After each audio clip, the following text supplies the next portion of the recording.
Yo, what is up, guys? My name is Danielle, or D, or Danny, whatever y'all want to call me.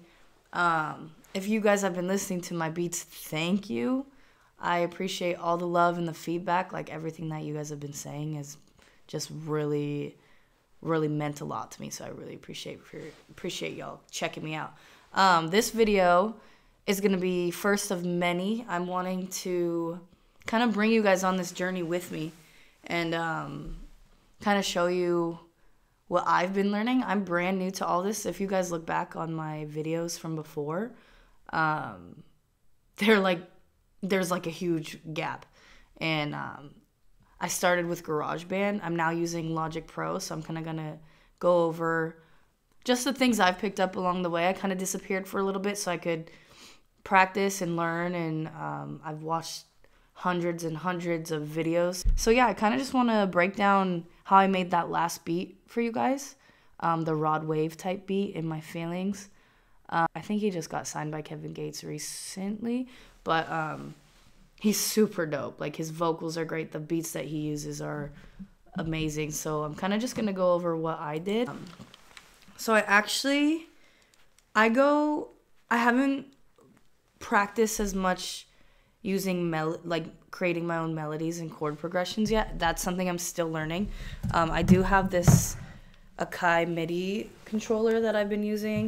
You can get it off Amazon super cheap. I actually got mine off like OfferUp or something, but I've been learning on that. I've been learning a little bit of piano, just kind of really taking my time with it, being patient.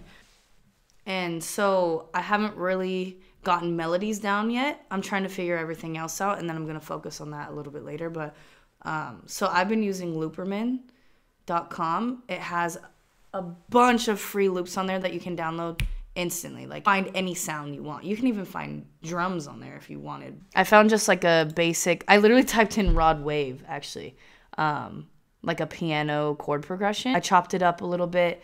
I put a lot of FX on it. And then, so like there's EQ, I EQ'd it down, kind of like to make it sound like an underwater kind of sound. I put reverb on it. I put a compressor on it. I put a bunch of stuff on it. You know, just with me, what I've been learning is just like kind of messing around and learning what sounds good. So I ended up, it was just like a regular piano, and then it ended up sounding like this. And this was longer, but I chopped it up a little bit and moved things. Like, this was an 8 or a 16 bar loop that I originally got. Chopped it up into 8 and then used the first half for the chorus and then the second half for the verse. Kind of looped it around. So this is one part, and then this is the second half, and you can tell that there's a difference. Just did a simple, you know, snare pattern with this. I literally use the most minimalistic, like, setup. Like, I still am learning. This is the beginning of my journey. So I have a shitty mic, this little MIDI keyboard. I am downloading free loops and free drum kits. If you go to freedrumkits.com, you can download a bunch of drum kits, and there's a bunch of sounds in there. All these are different sounds. Like, I don't even have that many down. This thing is so dope because you can literally just drag in your sample here and then place where you want it to be. And so then I got this snap. And then I always throw reverb on almost like everything. You guys heard, I did change it a little bit because I started to throw vocals on it, and I just needed to change a couple things. But this also has distortion on it. I like to use overdrive. And you can play with it and make whatever sounds good to you. And then the kick, I always just do a basic kick pattern, and then I usually copy that and paste it down into the 808s. Is what I usually do, but for this one, I actually changed the 808s a little bit. A lot of it, actually. So this is the kick pattern that I have.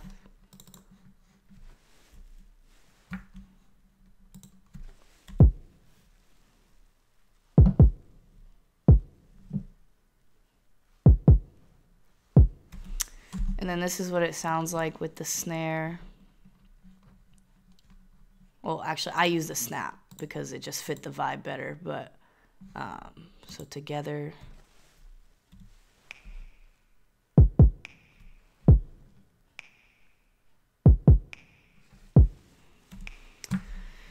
But I kind of messed around with the 808 pattern, and I tried to make it sound just not as abrupt. And so I EQ'd the high end down on the 808 down to, sorry, my shit's slow, bro. I'm telling you, I'm working with minimalistic things. Just drag this out, pull this one up a little.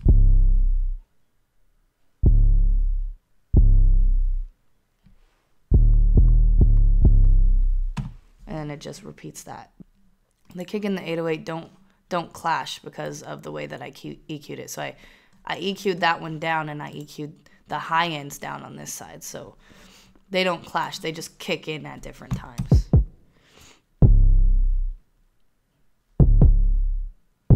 And then my favorite thing to do in the whole world is hi-hats. Like, they're just fun, and you can play with them and do kind of whatever you want.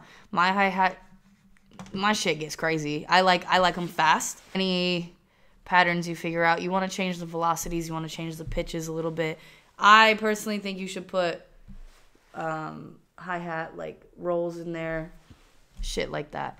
My favorite part was, so you heard the sample, but I was like, nah, this like melody doesn't have enough in it for me. I really like a lot of ear candy. Like, I want my ears to feel like they're dancing.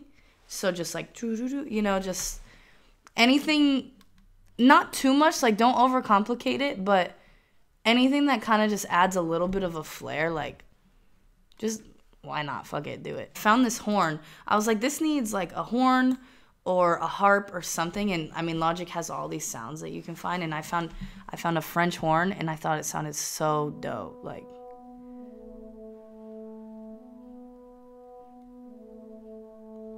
and I just did this. I just did that on my MIDI keyboard. I played that myself. And then you can open this up into the piano roll and play with it a little bit. And it sounds like that. I thought it sounded awesome. And then, so the melody, the original melody that I messed with, and then that on top of each other is just, I think it sounds dope. It sounds so good. Anyways, so I also put a perk in there. I put a second set of hi-hats, and then I panned them out. So I had the original hi-hat that I made, these ones. I had those going, panning left, and then I have just these basic ones that I actually put a lot of, I think it was reverb. I put reverb on it just to make it sound different, so it wasn't like an actual hi-hat, but it's still a hi-hat. It's just a different sound. It sounds way different. It just adds more volume to it for me. And it sounds like this. And I put distortion on there. You can use Ultrabeat or Alchemy to bring in your sounds. If you want to bring something into Alchemy, you can, once it loads, you go to File, Initialize Preset, Import Audio, and then you literally just take, say it's hi-hat. You find the hi-hat that you like and you just drag it in. And then you hit sampler and then you import. Wait. Sorry. So this is actually a crash, but I reversed it so that it sounded like a riser for when the beats drop. And in this, I actually, like I said, I changed this. The beat that I posted is a little bit different. I actually had this sound coming in after the first chorus, when really it should have been after the intro, but you know, whatever, I fixed it. So now it sounds like, and then at the beginning I put perks, this is like hitting almost every snare. And then I think the first one's hitting the snare and the last one's hitting the snare, and then these ones are a little off the grid a little bit. And then I just put an extra snap over the original snap to just emphasize it. I'm going to mute my vocals, though. Now, I'm working on an album right now, so this is going to be on there. So that's my intro. I really just love the snap vibe. Like, I might just do that on all my shit from now on. So what you guys heard was this playing all the way through without the beat break and without the riser, but now. And then this is the switch up for the verse. So with your choruses, you want to have like most of your instruments in there just to make it bigger, louder. You know, that's where, that's the catchiest part of the song. So that's what you want to put the most into your 8-bar chorus. Now for the verse, it's the different part of the loop that I adjusted. And then I also added a real snare in there, and not so it has the snap and the snare. And then I also chopped up the French horn and just used the beginning of it and put it at the beginning of the 1, 2, 3. You can see it. But for the bridge, I actually just took that French horn and made that the bridge instead of any loops on here. Kept the snap, kept the hi-hat. Is it yours?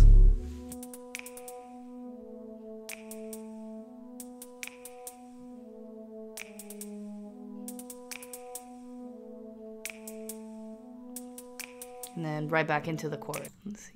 What else? I mean, that's really kind of it. Like I said, I'm still brand new. If you guys like this kind of video of me showing you like how I'm breaking it down, where my mindset's at when I'm doing it. Like, I was literally just in my feels yesterday. So I was like, I need to make a song that sounds like I'm in my feelings. Like I'm feeling some type of way. So, yeah, that's what came out of it. And honestly, I think it's the best beat I've made so far. It's the first beat I've been able to write to personally, which has been pretty, like, I mean, just this music journey in general is just, it's helping me through a lot. It's changing my mindset. It's giving me stuff to look forward to. And it's just like, if you find your passion, just follow it. Put it out there. Like I said, if this is a video that you guys like, please comment down. Let me know. I'm still learning. I'm still trying to get this all together. And I have big plans and I have big dreams. So I want to bring you guys with me. So, yeah, let me know in the comments. Please like and subscribe if you like this kind of video. And I'll see you guys next time.